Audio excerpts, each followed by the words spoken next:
So today we are going to learn about film director. It's our lesson number 5.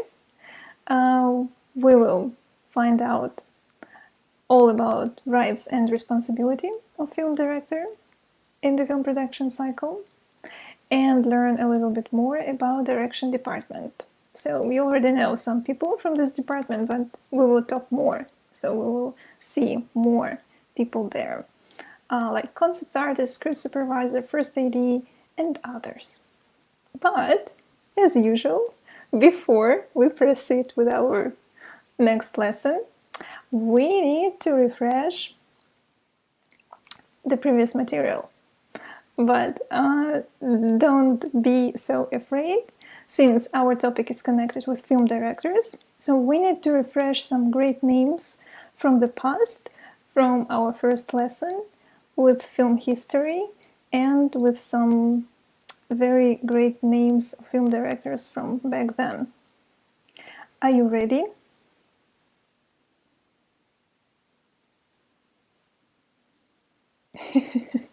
Well, you have no choice. Okay, so try to think quick. Who made short film A Trip to the Moon in 1902? You have the portrait of this film director and producer as well, and production designer, and in some cases even the actor and the poster. So what was this guy name? But I'm not sure that it is sort of mini year that you typed. Oh, maybe you misspelled his last name.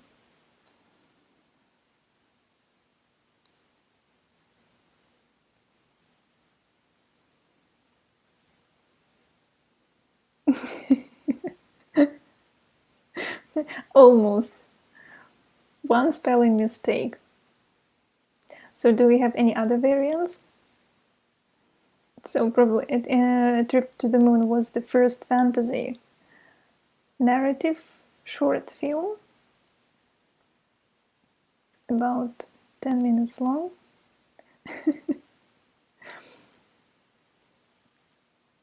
Noah, Anton, any suggestions? Well, Marat is almost right. He just has only one letter wrong. It starts with M. This film director is a French guy, yeah.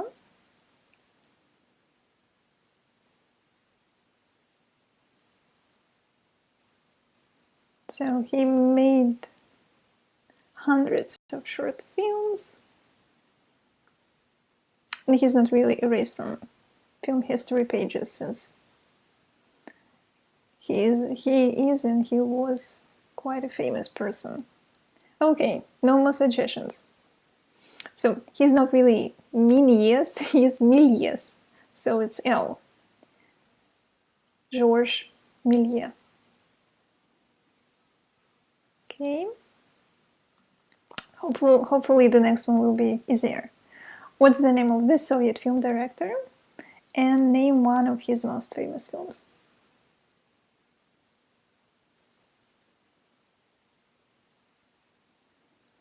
So I'm trying you to connect and image and name so that you would be able to recognize people, famous film directors.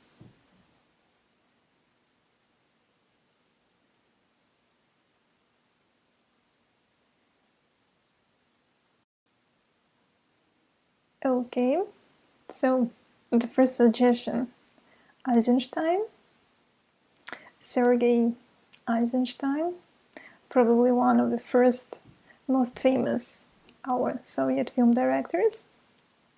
Do you remember any of his maybe even first famous films, like the most world-known film that he made, and especially famous film from the point of view of editing techniques And Eisenstein was also the pioneer of writing and discussing the editing techniques, like the connection between editing and music.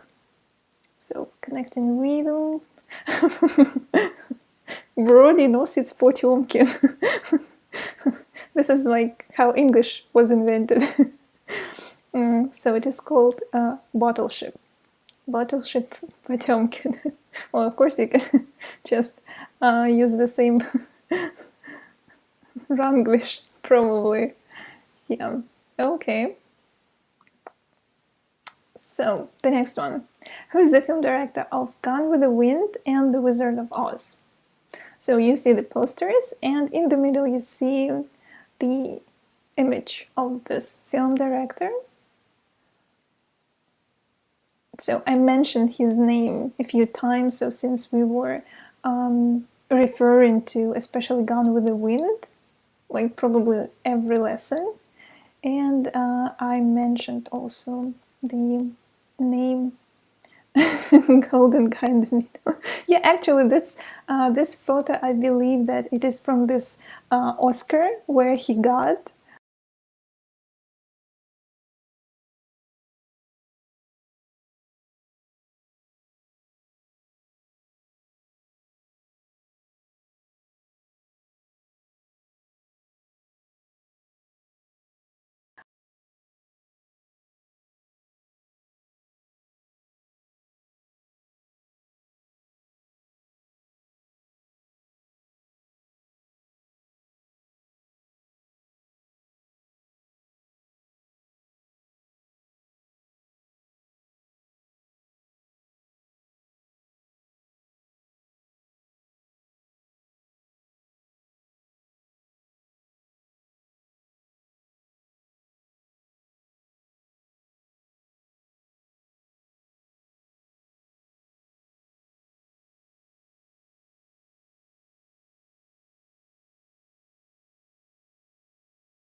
Hello, hello.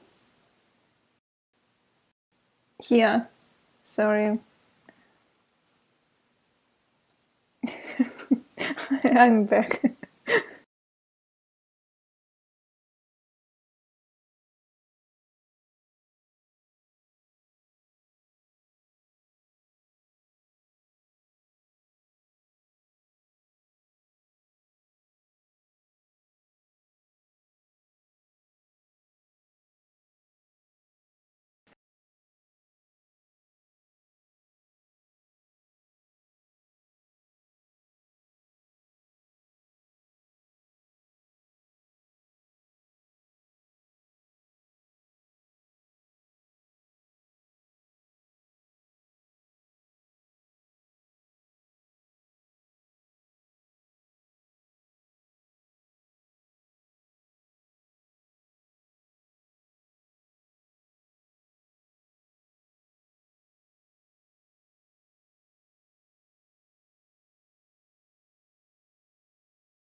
Well, something is really, really wrong.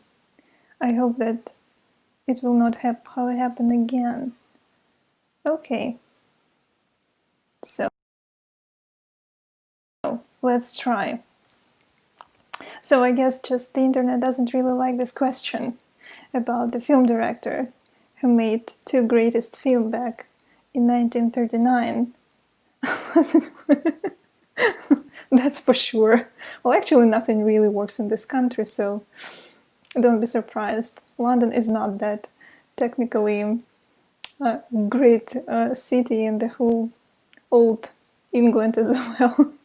So, yeah. Okay. So, maybe you had chance to Google the name of this famous film director.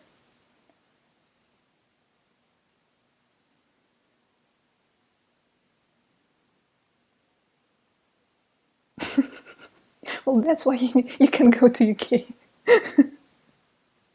Somebody has to invest money into this country so that it works properly. Yeah, okay, so this is Mr. Fleming, Victor Fleming. So remember, he actually directed two greatest films. Okay, the next one. Which silent era famous actor and also film director and producer kept silence until 1940, when finally his first talking film was released? So we're dealing with the names of famous film directors, and sometimes they also can be famous actors. Yeah. So Charlie Chaplin. Marat, I guess you will have your star on the Walk of Fame for answering all the questions. Do you remember what was the film that Charlie Chaplin made? Yeah, The Great Dictator. Okay, so it was 1940, the first time when Charlie Chaplin talked. The next one. Name these film directors who represent Italian New Wave. So I guess you can give the names of Italian film directors, famous ones, but can you recognize them in the pictures? Like the first one, the second one, and the third one.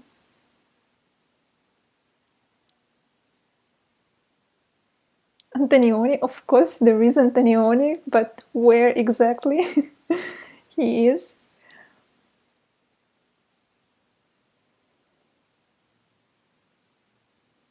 In the center, yeah. So Michelangelo Antonioni is in the center. Guy to the left is his very close companion. Maybe guy to the right is a little bit more, or maybe a little bit less famous, but still he is famous, but a little bit more difficult to recognize. So they usually go in pair when we talk about Italian cinema, like we start Antonioni and another knee.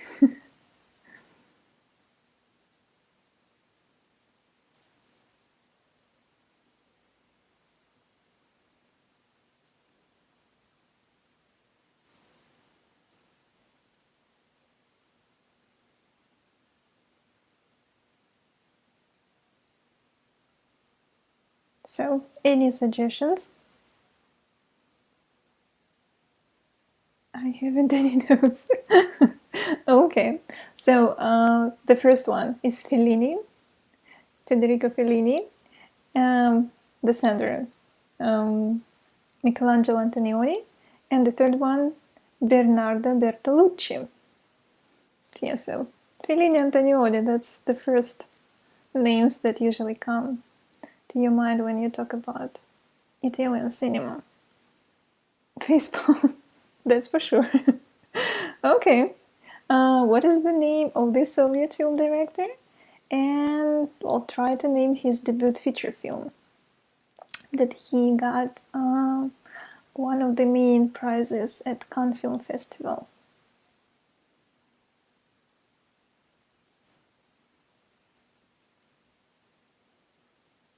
So he's also considered as one of the greatest film directors and probably even, well, some filmmakers and other film directors considered him as the greatest, the top film director of all times.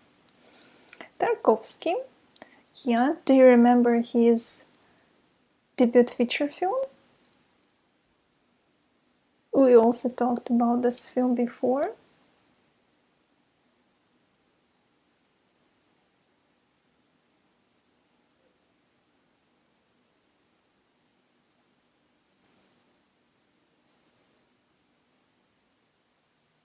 It is usually presented as the best anti-war film.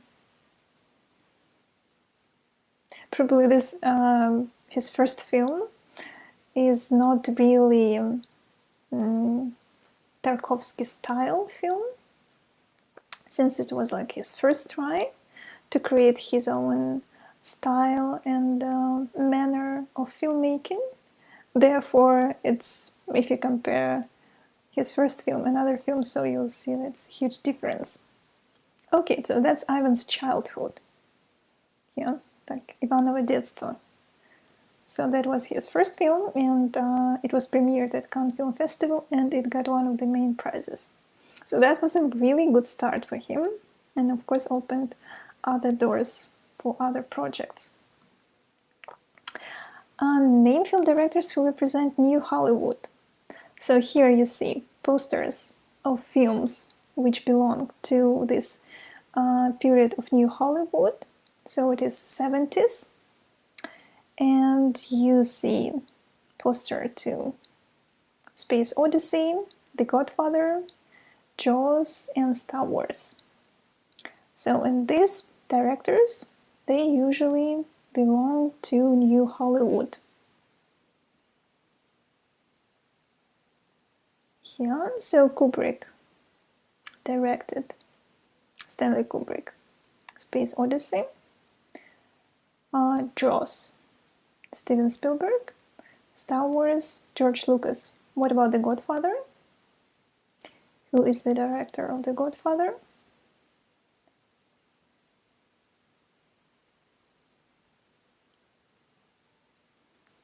Coppola. You see, Marat, you're already learning. You're progressing. The guys left you here so that you upgraded your knowledge by testing them. Okay, who's the film director of Forrest Gump? We all know the film. We know Tom Hanks playing the main part. But who is the film director? And just recently, no, not really recently, I'm currently watching this documentary about Quentin Tarantino. And during the year, I believe that it was in 1994. So that was the year when it was Pulp Fiction, and when it was during the Oscar. So unfortunately, between like Pulp Fiction and Forrest Gump and some other great films, so Forrest Gump got the main award. So the Best Picture, Oscar for the Best Picture.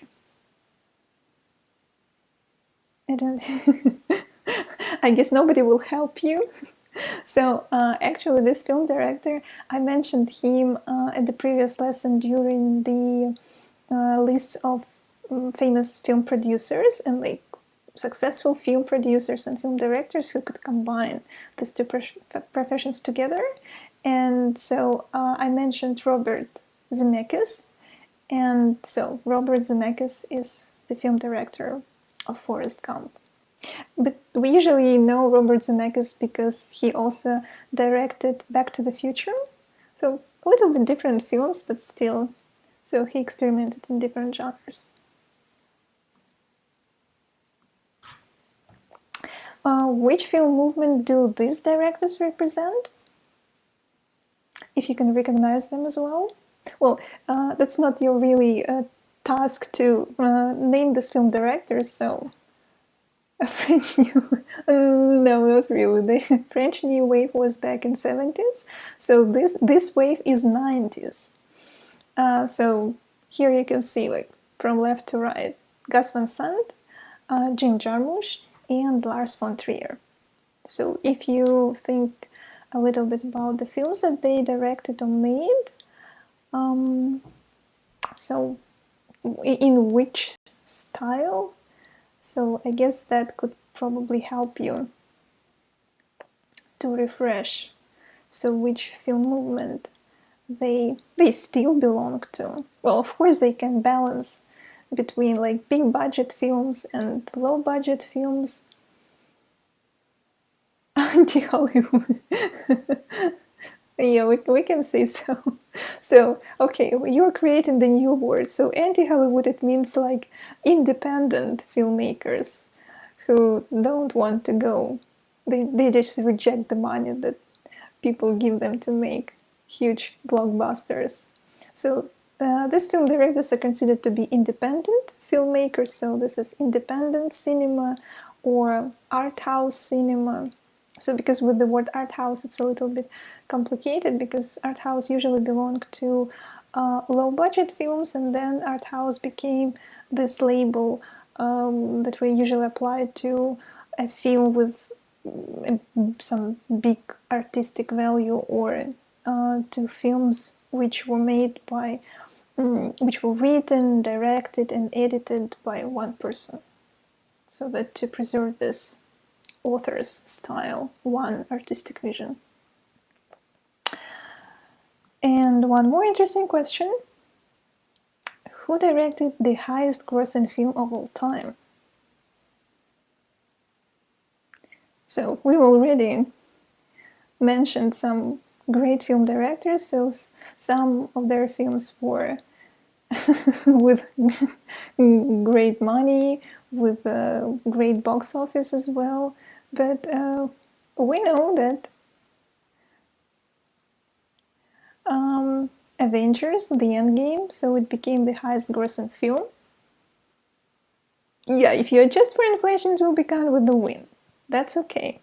But still, if we don't really adjust for the inflation, so we have Avengers. Everybody knows Avengers. Millions, billions of people watched this film. But who is the film director? Who directed this film? I bet this person doesn't.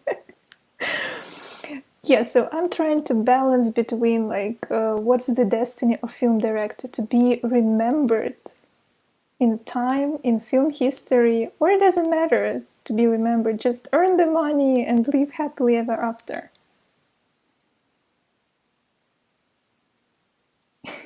Waited for the end. Yeah, that was a long story, like Game of Thrones. Yeah, everybody just wanted to know the end. So I guess nobody knows about the film directors. Okay, then I will not really give you the answer because it will be just the easy answer and you will never remember the name of the film director, but actually there are two film directors. So Google and try to remember. But as Marat said, maybe just it doesn't matter, so just Avengers, the highest grossing film of all time. Yeah, okay, so I guess the next slide, Marat, you deserved it. Well done, so you're progressing. So we've refreshed some film directors, some quite famous, quite well written in film history, and already touched some burning sides of this profession of a film director. So if just in general we would need to describe the profession of a film director. So what is the main purpose of a film director in film production? What he or she is responsible for? What's the main duty?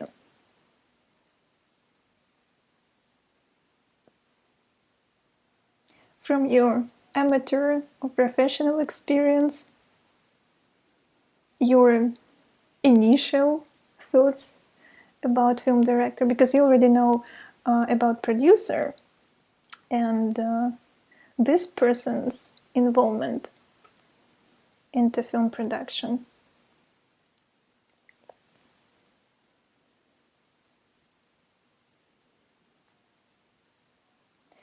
to satisfy his imagination. That's quite time and money consuming satisfaction for imagination.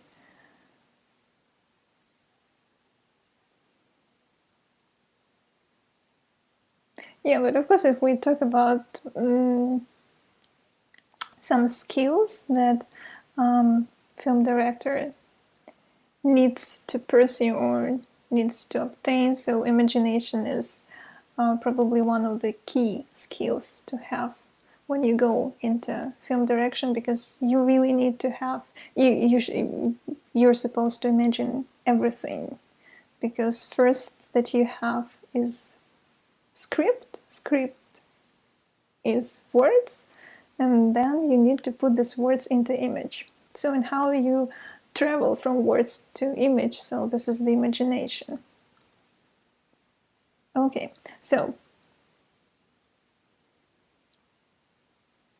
creating cinema or creating film based on a screenplay. Yeah, so when a film director joins the project, so he or she can be also a writer, or he or she can be also a producer, co-producer, so some kind of a producer in the project, but still a film director as well.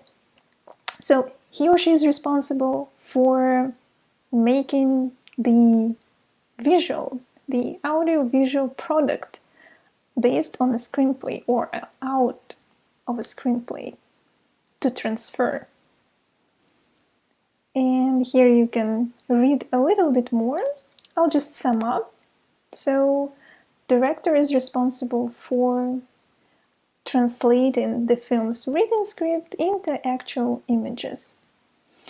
Of course, it's like very rough description, but because how film director will do it, so it will involve a big group of people and different devices and instruments, but film director will be the leading person to lead this process, structure this process, and so to get the final project as a film.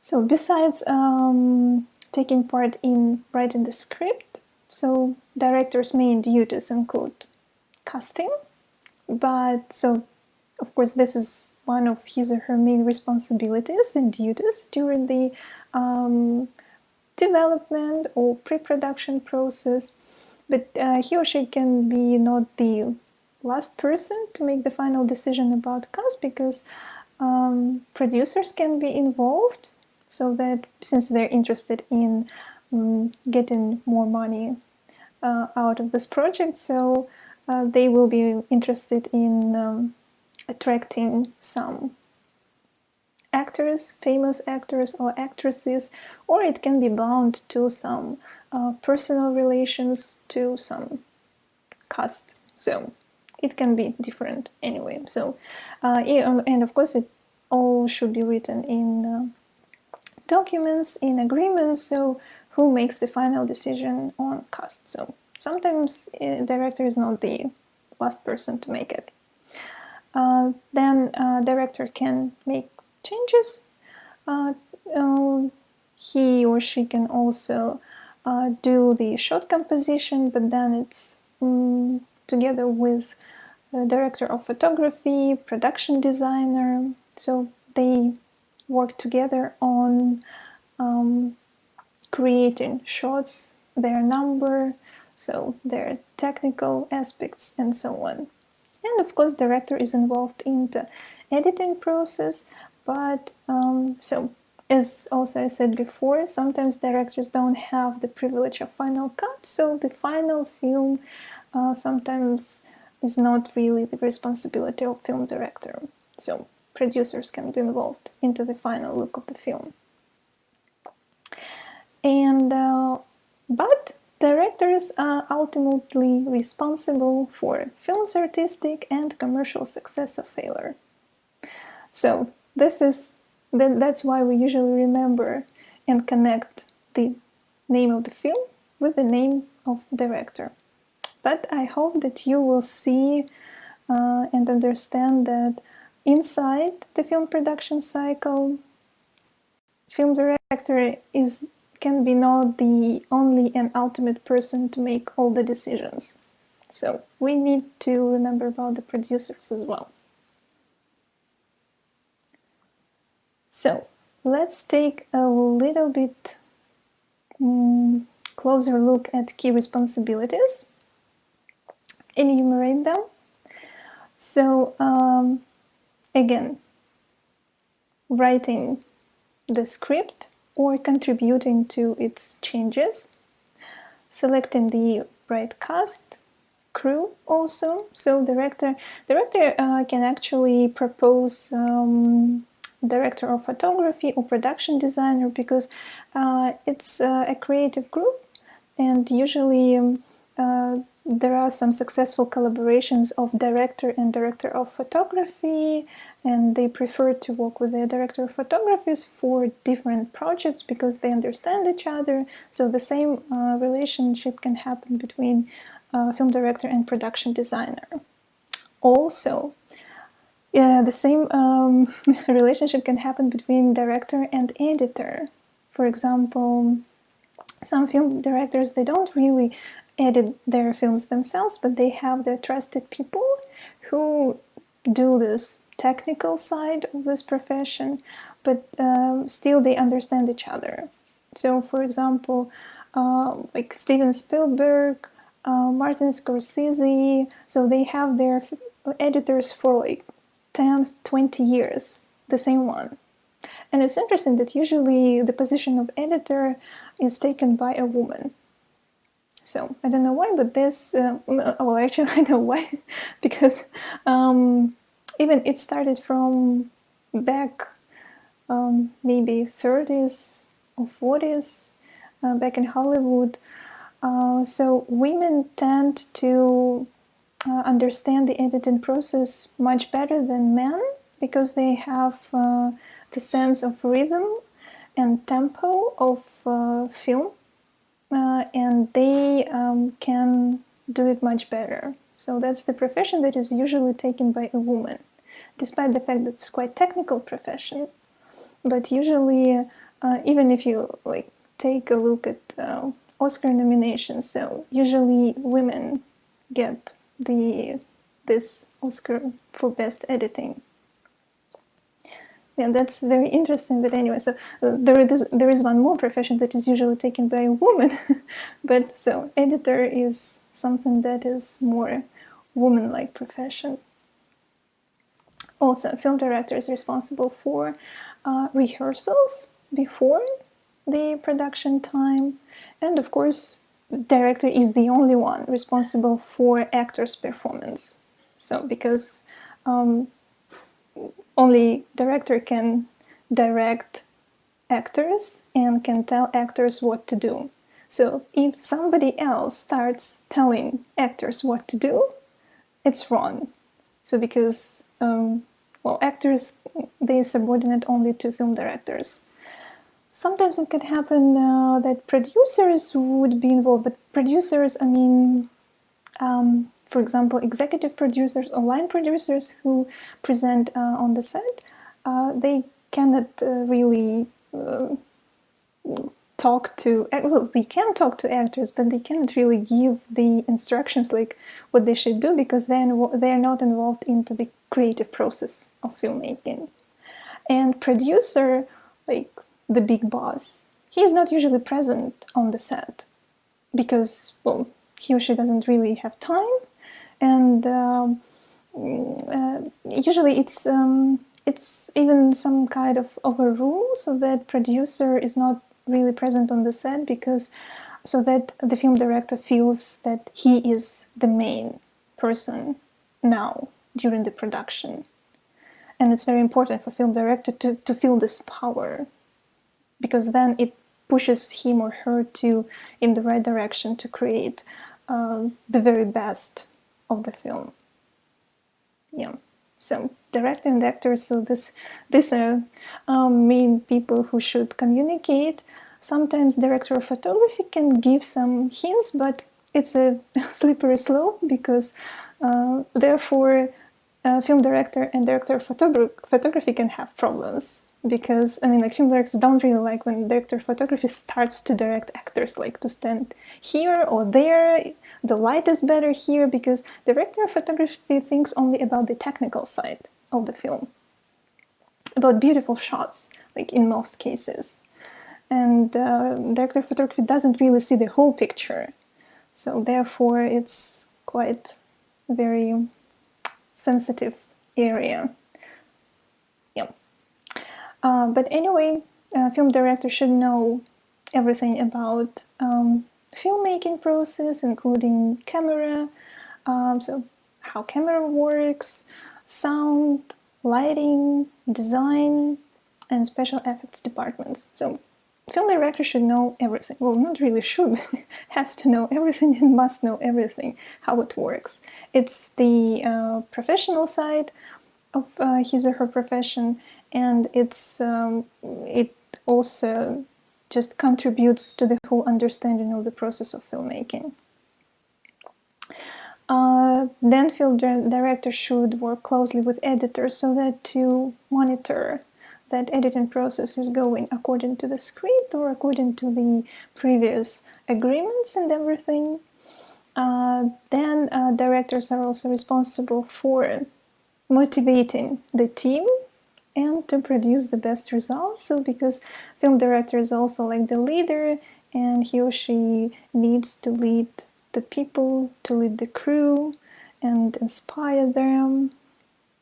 And also film director is responsible for best results and for the financial success of the film.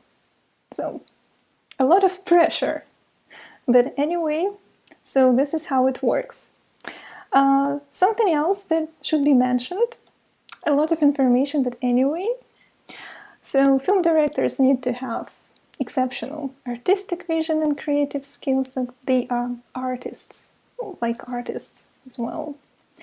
They need to be very confident, very strong, so with very powerful character.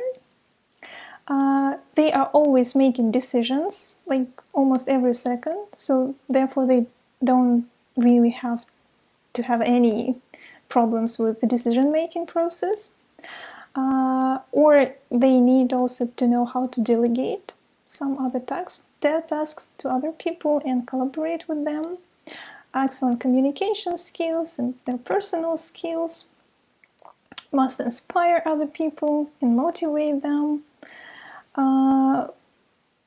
Also, he or she needs to be quite a strong person in terms of health, because so filmmaking process is quite intensive, and sometimes you work like very long hours, 7 days a week, without any days off. Well, you can have days off, but since film direction is quite stressful area, so I don't think that you would be able to relax knowing that your project has problems or something is wrong with the budget or with timetable. But still, on the other hand, you need to be very focused, pay attention to details, to still be calm and go on and motivate and inspire other people. And you need to believe in your project and be very determined, no matter what. And I need to say that no matter how well you may plan the whole film production cycle and everything, it never really works the ideal way, the perfect way. So every second, every day, so something goes wrong, and you have to be ready for it. You have to be very flexible, make decisions quite quickly, and move on. So this is how it works in film industry. So have you ever thought about film direction profession from this side? Or maybe you had some experience. So film director is not just the person who sits in director's chair and gives the orders.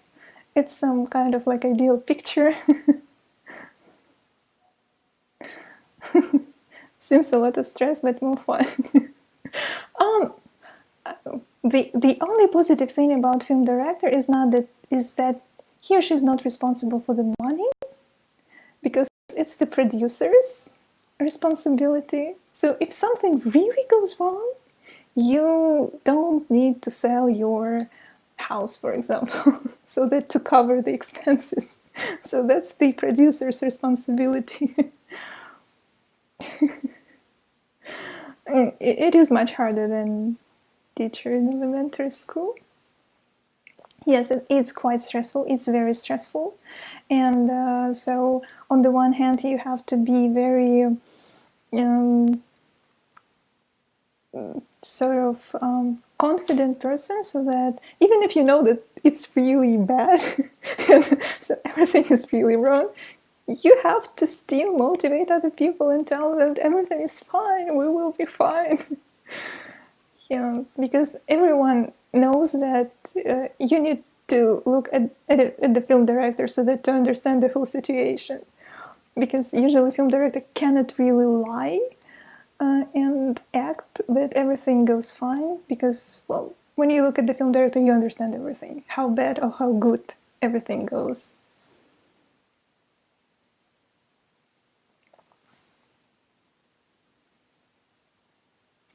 And when we talk about film directors, so you see that it's a lot of skills acquired, it's a lot of different responsibilities and everything. So the next question is like, how do I become a film director if I really want to? So should I go and study, or should I just go and get the skills, learn something, read something? So then we have this question about, like, should I really go to a film school? Will they teach me how to be this perfect film director, ideal film director, who will then make great films, which then earn a lot of monies? So, and this question doesn't really have an answer, because we have great examples of film directors who went to a film school and became great film directors, and film directors who never had any film education background. They studied something else, something not really connected to filmmaking world, but then they became great film directors through practical experience. So I'm going to show you some examples of film directors, and we're going to refresh some other names. And so if you know these film directors, or some of them are your favorites, so just you can write comments, you can give pluses. So because after it, so you're going to answer the question, so should people go to a film school if they want to become great film directors? And you will also see the names of some top film schools all over the world. So the first one is American Film Institute in California, like very close to Los Angeles, almost in Los Angeles. So who went there? David Lynch, Terrence Malick, and Darren Aronofsky. So these are graduates. David Lynch had quite an interesting relationship with American Film Institute. So he didn't really like to study there, but still he studied there. And he skipped some lessons and courses, but anyway, so he is notable graduate. So any comments? Any pluses, minuses? So if you heard of them, if you heard of this American Film Institute, it's just one of the most famous places to go.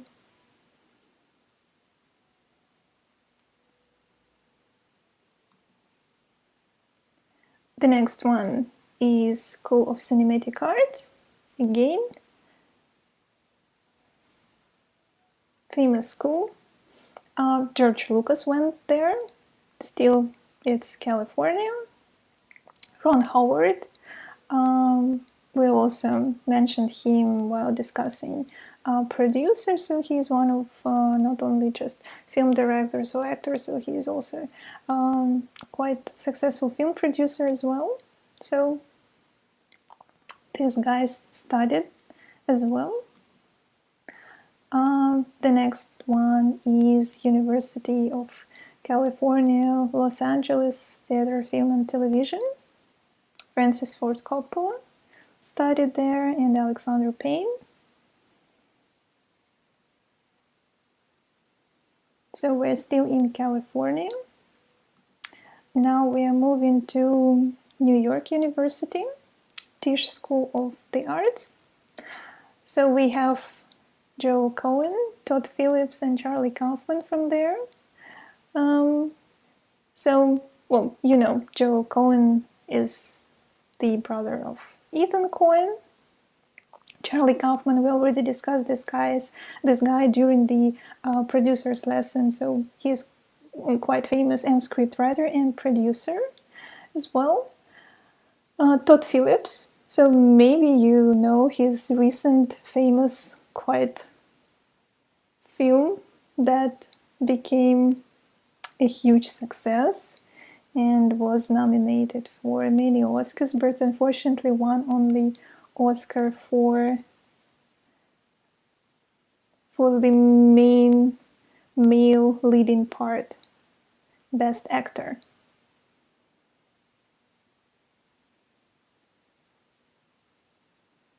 No, it was not with Tom Hanks.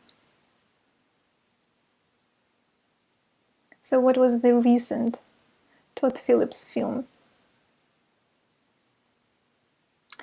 With, I believe in English, it's Joaquin Phoenix. Yeah. And Phoenix got Oscar for the Best Actor in the leading part. So maybe before Todd Phillips was, well, he's quite a famous film director, but he's not like the first one to come to your mind when speaking about film directors. Yeah, he is a film director of Joker. And he's a graduate from New York University Tisch School of Arts. Okay. So going to Europe, Prague, Czech Republic. One of the most famous schools there, film and TV school, FAMU. So Emil Kusturica and Milos Forman. So they studied there. Have you heard about these European film directors? They usually represent sort of like this independent films or art house films, especially Emil Kusturica. But they're quite known. They were nominated and got some awards from European film festivals. I suppose they should be known quite pretty well in Hollywood as well.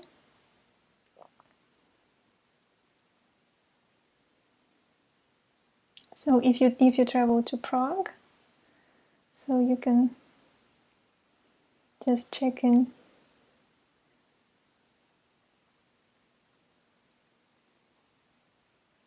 So Marat visited event in Moscow where Emir Kusturica represented his latest film with Monica. I think I know what you're talking about. Yeah, he had this very strange film with Monica Bellucci. Well, he actually has quite good connections with Russia, and so he's quite a welcome guest. Very tight connection with Russian filmmakers and Russian film industry as well. Yeah. Okay, going to Poland. So the Polish National Film, Television and Theatre School of Lodz. And here we have Krzysztof Kieslowski and Andrzej Wajda. So again, some quite famous European film directors. European film festivals, awards as well. And so if you never heard of them, so check them. Highly recommend it. Probably you know or heard of Krzysztof Kieslowski because he is the director of the film Three Colors, three colors: blue, red, and white.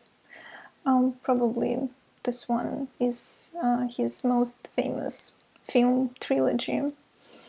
But he also made quite a nice TV show back in the 80s that is called Decalogue. Quite ambitious project for Poland back then, but he managed to produce 10 films in 1 year. So he was quite productive man. And so if you've never seen this TV show, TV series, so highly recommend it. So this is European cinema. Of course, it will be different from Hollywood. Yeah, Andrzej Wajda, so a lot of great films. So he is more to 60s and 70s, quite metaphorical films. Oh, he's also compared to Tarkovsky as well, so you can check his films as well. Moving to London. So in London we have National Film and Television School. So here we have graduates as David Yates and Lynn Ramsey. So David Yates is famous for some parts of Harry Potter films, and Lynn Ramsey is quite an independent filmmaker, a female one. So she made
hello, hello.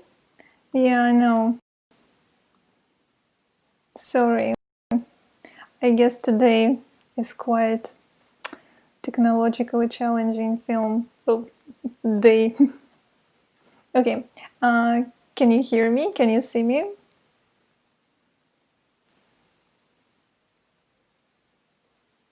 I guess my neighbor's using the internet, or someone else is using the internet that blocks everything here.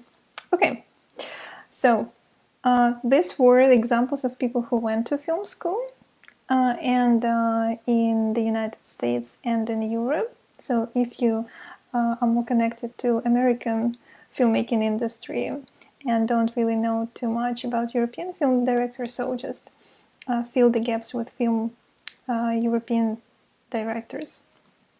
And some famous names of film directors who didn't go to film school but studied something else, like Christopher Nolan. So he studied just English literature at London University.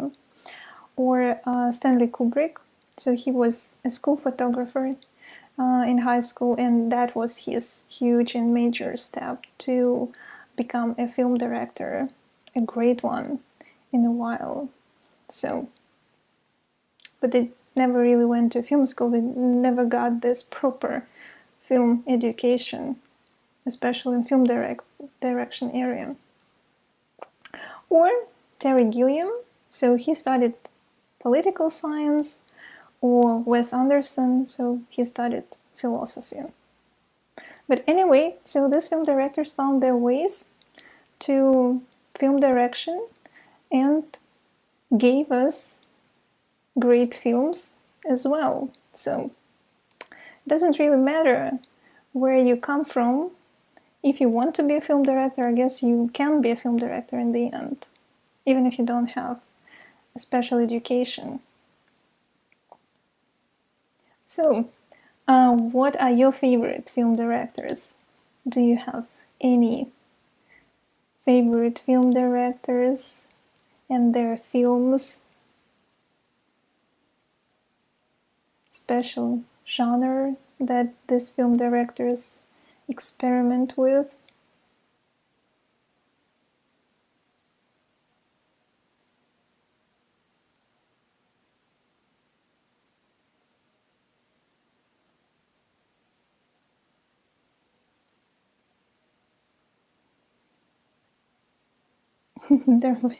So Noah likes Richard Linklater, George Lucas, Steven Spielberg, Terrence Malick, many other film directors. Okay.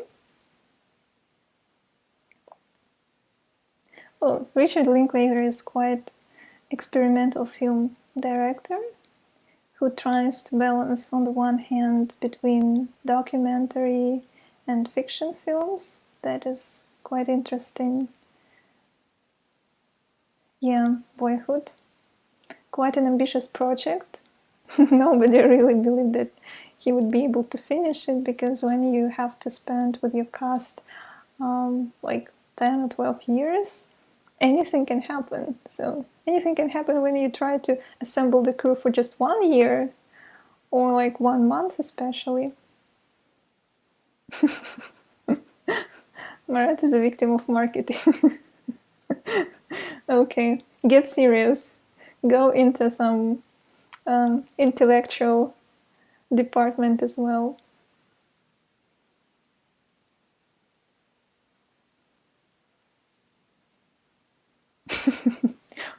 Well, Marat, even I don't know who the film directors. I didn't really pay attention. Well, because on the one hand, this whole Marvel world and action films is not really my cup of tea, so I don't really pay attention to film directors who made these films. So, but at some point I was like, who directed this Avengers? Who are these richest film directors in the world?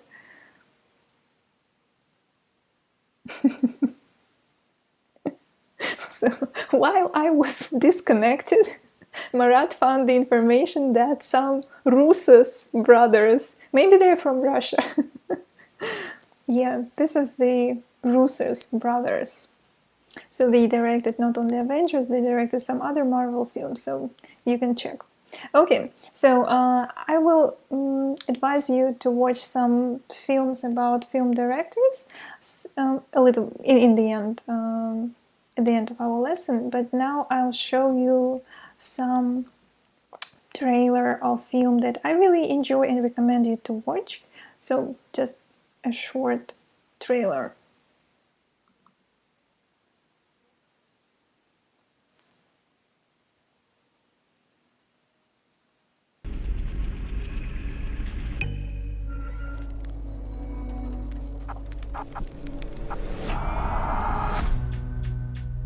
I think every time you do something, sometimes the past can conjure those ideas. Like the past colorsome. In those days, my world was no bigger than a couple of blocks. Huge worlds are in those 2 blocks. Fantastic dream, this big love. Like seeing something otherworldly.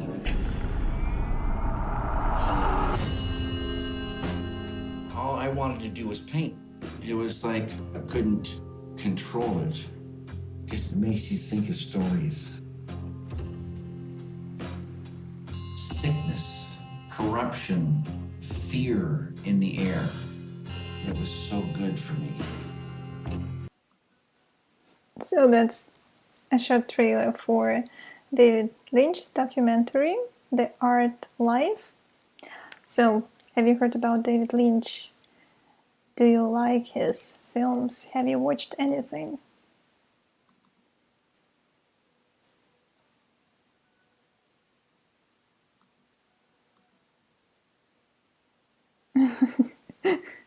Well, some people say that his films are too provocative, they're disgusting, especially the first ones, too bold in a way of expressing feelings. Yeah, Mulholland Drive, that's his film. Yeah, so this documentary is quite great because David Lynch is being quite personal about his biography. So he reveals some facts, how his biography was connected to the films that he made. So why he was interested in some themes that were then implemented into his film. So actually, a film director's biography is tightly connected with the films that he or she makes. This is how it usually works. Oh, oh, Twin Peaks is something that I really highly recommend as well. Just try to watch from the first season until just in chronological order. Okay, so moving on to the next person in film direction department. We didn't really talk about this person before, but still, because usually this person is hired on big productions, but even if it's not really big production film, but it's really nice to have this person because you will save the money and time, and in a way so you can include works of this person into portfolio so that to attract some investors as well. So I'm talking about concept illustrator, or now it's better to call such person as concept artist. So this person is like a graphic artist who can work with some brushes and pencils, but now it's more about computer applications mostly, so it's more digital work. So, and concept artist makes the initial sketches of the mood and style of the film, so that then to work a little bit closer with other people and other members of design team, or maybe storyboard artist and the production designer. So it can be just quick sketches because these concept artists, they should work very quickly and produce the work up to meet certain deadlines, because it should be produced quite quickly, and concept artists should work and maybe like a few days so that to produce a number of different pictures. And also concept artists can be invited to the development a stage of production, so that to give the rough idea of the mood and style of the film. Usually concept artist works with director, but if there is still no director, so producer can throw in some ideas, and if he or she likes the sketches presented by concept artists, so then it could be presented to some sponsors, investors, studios, networks, and broadcast as well. I'm going to show you some sketches to films. Some of the famous films, some of them maybe not. So try to guess the film when you see this sketch. So that was the concept art for one sci-fi film. So probably you could recognize the mood or the style. Yeah, Noah has suggestion Blade Runner. Yeah, but it is the first Blade Runner, not 2049. But it looks the same. They just copied the mood in a way. Yeah, so that's Blade Runner. So already you don't, so you didn't make film before, so you're just anticipating. But already concept artist can give you, like, visualize what's in the head of a film director. Because if a film director cannot really draw, doesn't really have this practical artistic skills, then of course it's the job of concept artist and storyboard artist then to do it for every short. Maybe you can recognize this famous concept art of a film that was never produced. I mentioned this film before. Over here you can see another type of concept art, which is not that really handmade anymore. It was done with the help of special computer applications, and so you can see that the quality is different. So this is the concept art to Harry Potter. Another example is the concept art to some sci-fi futuristic film, Ex Machina, and you can see that it really looks like real one, but still it's concept art, but it already gives you the mood and the style of the film. And I'm going to show you the video of a concept artist, so you will see how it looks like in practice. Artists in the film industry, and most recent movies I've worked on are Ready Player One, Jurassic World, Star Wars, and obviously I've worked on many others previously. This is definitely not a tool learning masterclass. It's more about my workflow, the reasons behind everything I do, which I think is more important because regardless of tools, you can apply this principle you do. I'm aiming to do a couple of really nice looking, I'll be explaining and giving you the reasons why I make specific choices in terms of tools and approaches.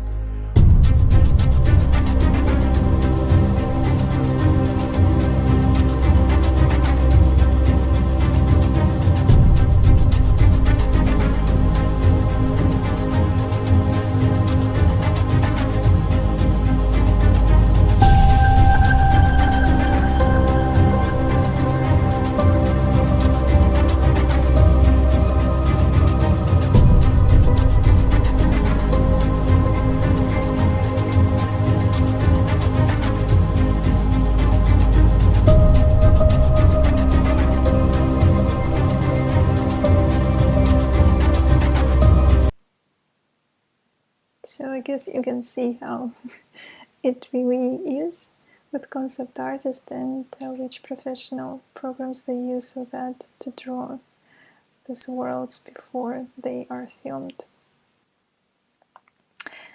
And we're going to another person. This is storyboard artist. We already talked about this person before, and this person is responsible for more detailed visualization of the film from shot to shot, and he or she translates the script and the director's vision into pictures. So it's a series of pictures, and storyboard artist ensures the continuity between them. So storyboard artist can be hired at the beginning of a project and works under director's supervision sometimes can work in collaboration with concept artist, and then is introduced to director of photography, and then they can collaborate together with director and director of photography, sometimes even production designer, but not really usual. And also motion picture company can hire in advance storyboard artists so that to present some storyboards to potential sponsors, investors, studios, networks, broadcasts, and so on and so forth. And I'm showing you the storyboard of Star Wars. So here you can see that it's not just one picture, one concept art. It's a series of pictures, and you can see, you can follow and see the development of the story and the continuity between the shots. So this is how it looks on the storyboard, and then it looks in the film. And I'm going to show you the video about storyboard. You might know me as the artists. sound guy at Rocket Jump Film. Information is what's important. Storyboards are ultimately a technical document, a tool. So it doesn't matter if you're a skilled illustrator or not. This can work just as well as this. Hey, wait, You could take care of this. yeah, it's no problem. Tell him to put it on my tab. Even if you struggle with perspective or can barely draw a stick figure, you can still convey what types of shots you want and their basic composition. Who storyboards? Typically, the director sits down with a storyboard artist to help articulate their vision. However, it's not uncommon for cinematographers and production designers to join in the process as well. At Rocket Jump, I usually meet with the director and produce rough thumbnail sketches that summarize the important information in each panel, and then afterward I'll fill in the details on my own, meeting with the director once again after completing the panels to make sure everything works. We'll then share the completed panels with the rest of the team. So let's break down the parts of a storyboard. The panel, or frame, is a rectangle that represents what the camera will see. Panels come in a bunch of different shapes. Pick a panel shape that matches your shooting aspect ratio. Square, widescreen, really widescreen. A person drawn really small in the panel is a wide or establishing shot. A big head taking up half the panel is a close-up. What an excellent day for an exorcism. You'd like that? Deciding where you put the person in your frame is the basis of your composition. This may seem really basic, but this has a huge impact on how you prepare for your shoot. These are So you can see that storyboard is a real representation of future film, and if you spend enough time and put everything in detail, so this is your pre-visualization of the film, of the future film. So you're saving your time and in a way money, so that to have fewer problems in production.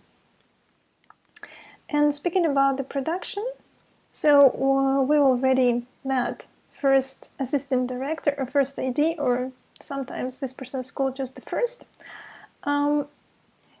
This person is responsible for and production elements and direction elements. So this person is in between producers and director.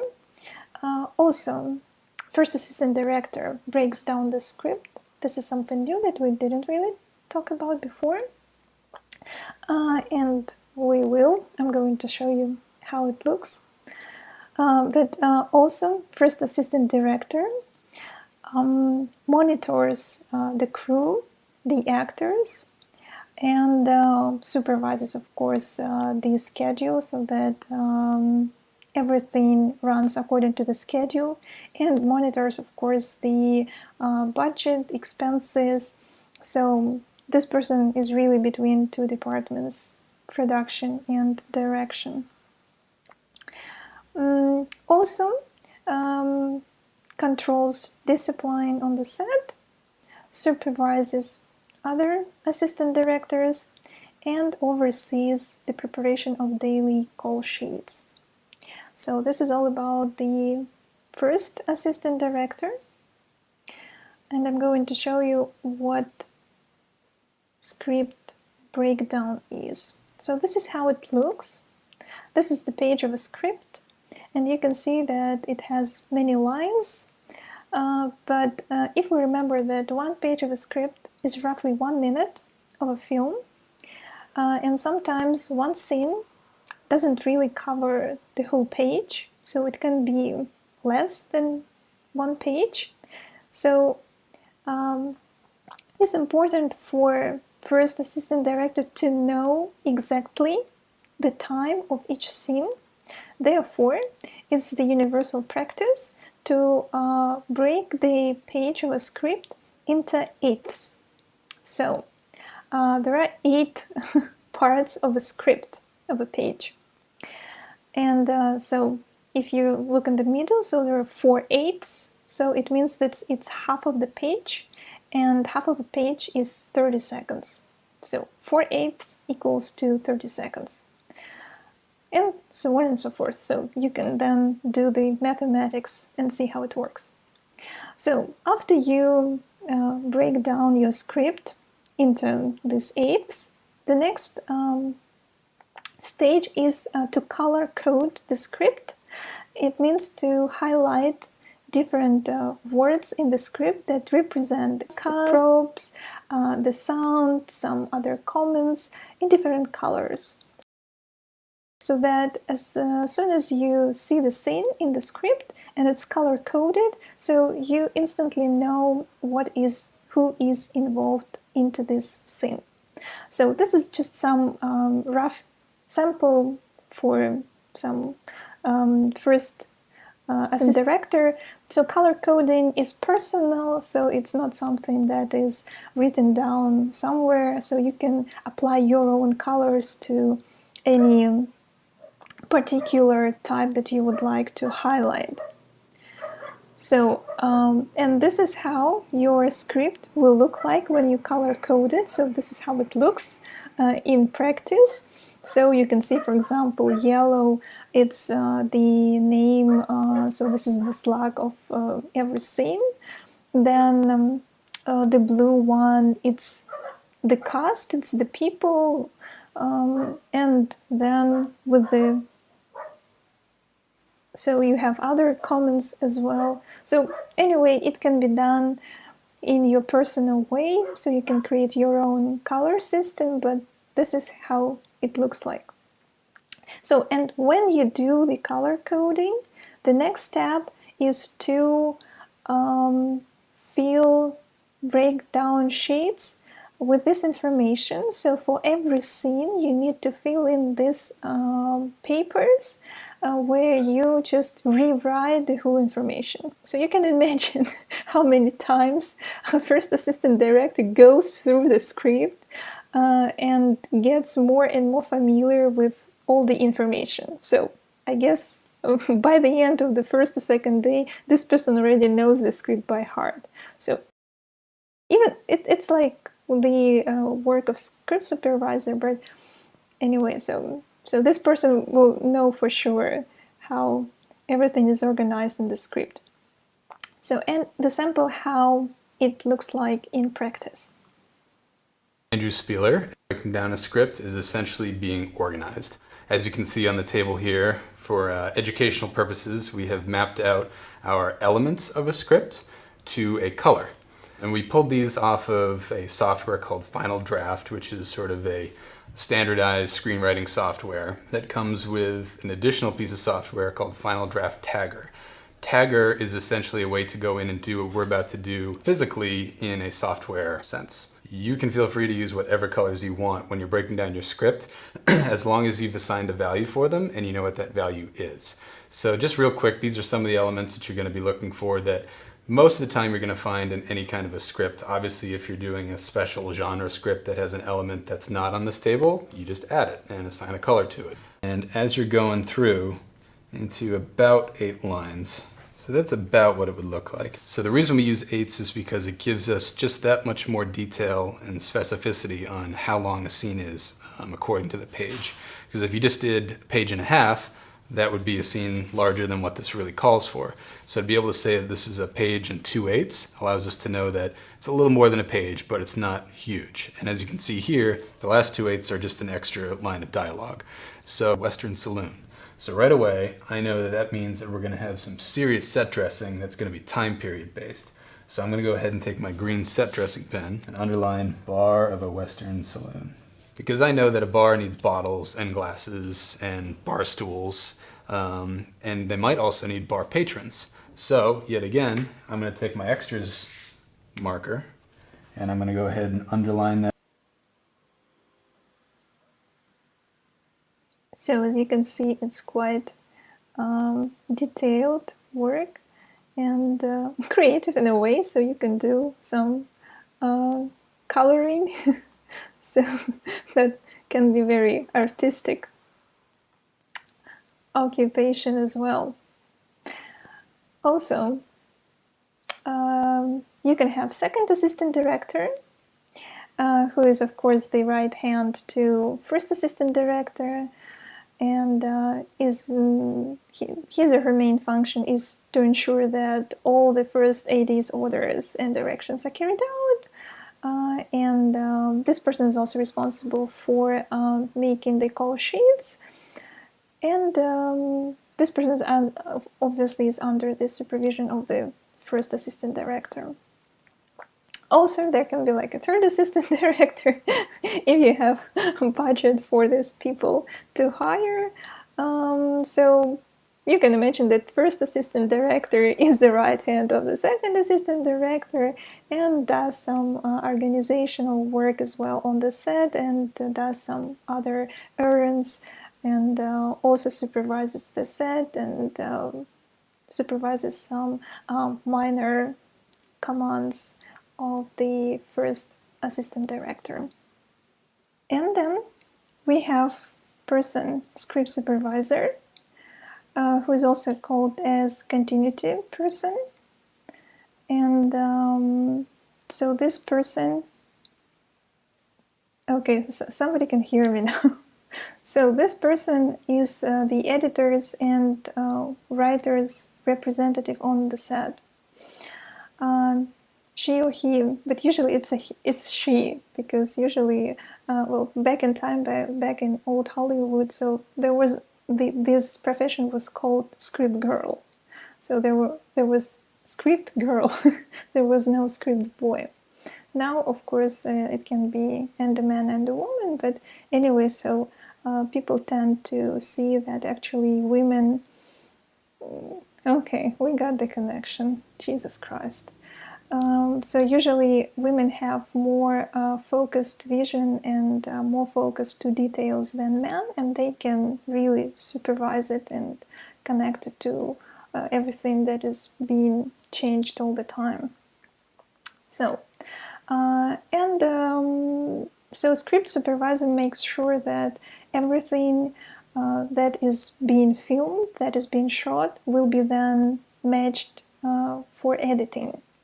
So that no some surprises and no any problems.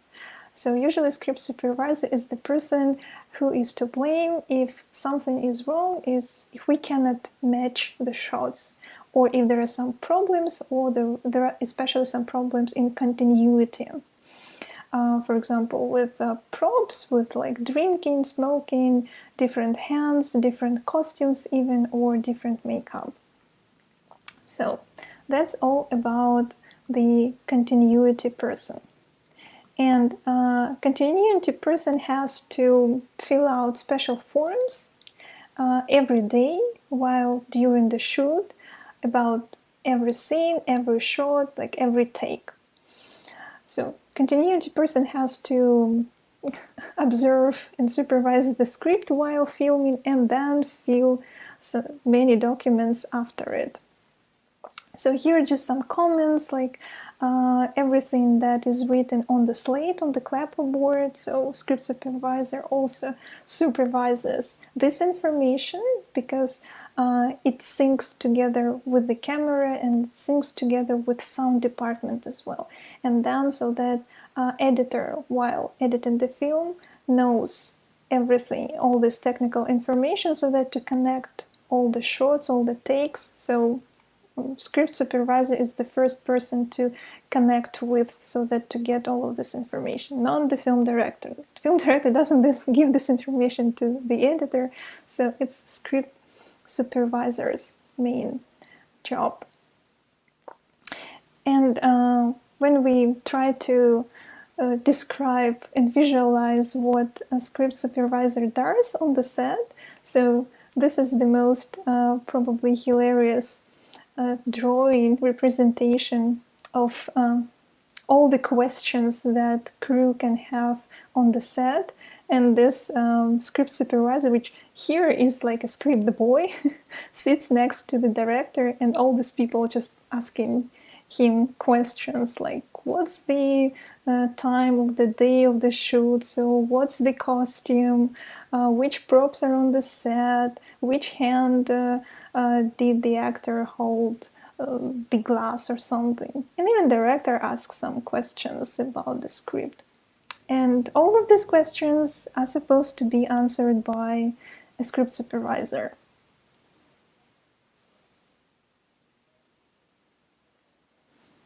So I'm going to show you one more video, hopefully. So you will this isn't a good example because we've only done one shot this morning, right? So we've done scene one. I don't know if you can see that. Yeah. And then I do a straight line, which means that we've covered all of this on camera. And then I have my small notes, which are like what hand she was drinking out of and which way she was turning to and from the counter. And any other notes, like what hand she was chopping with and what was going on in the kitchen, like the stove was on. Take all those notes so that I can match it to the next shot that we're doing, a close-up of her, and make sure she does the exact same thing so we can match it from shot to shot.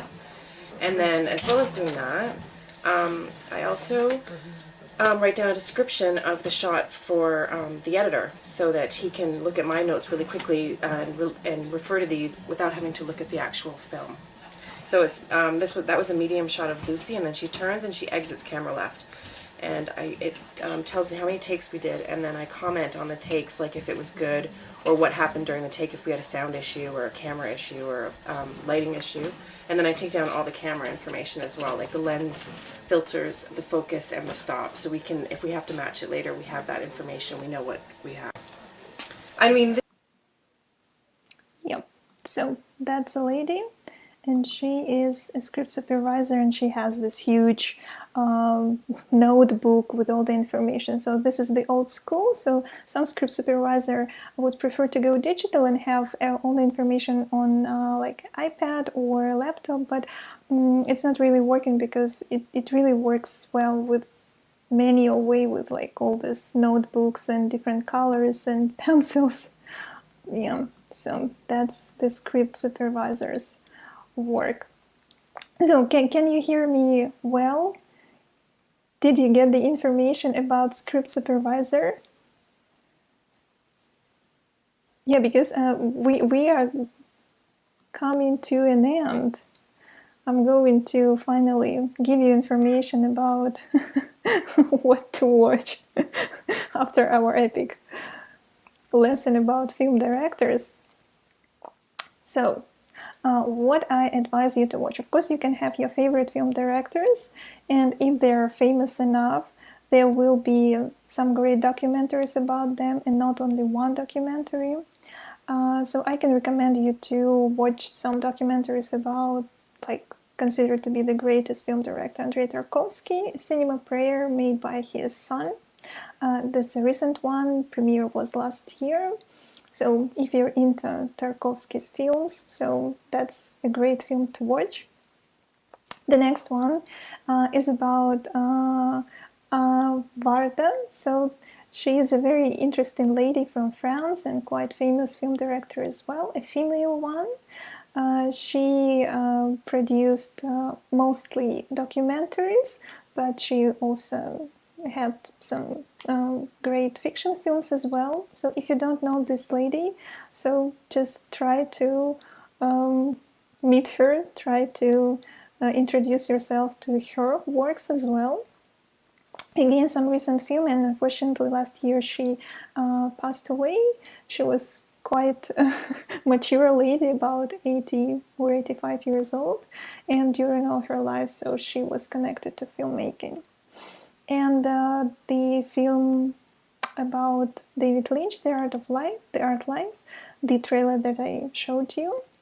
So if you're into David Lynch or want to watch and know about this man more, so that's again some recent documentary about him. He's in his 70s now and has some interesting perspective and view on his filmmaking life and life as well. Yeah, so, and of course you can watch more documentaries. I believe that you would be sent after this epic lesson finishes to the page on my website where I have more documentaries advertised, listed, that you can watch. And I hope that you will find them on different platforms as well. So this lesson is finished, completed. If you have any questions and if you still can hear me, so I'm glad to answer them. Since our next lesson will be about casting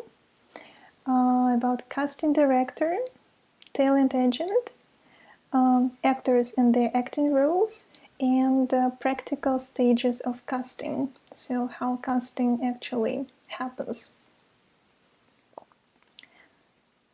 And I guess this all that I prepared for you today. So, how are you there on other ends of the world?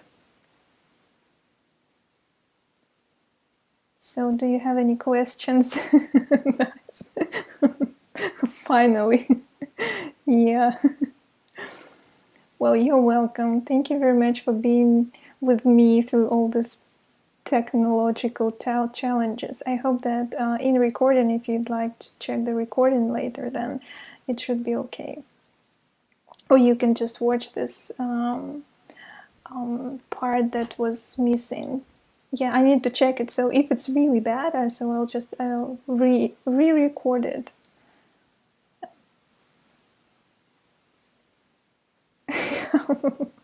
I'm sorry. Well, Marat, you're on vacation. you can watch something. Yeah. Okay.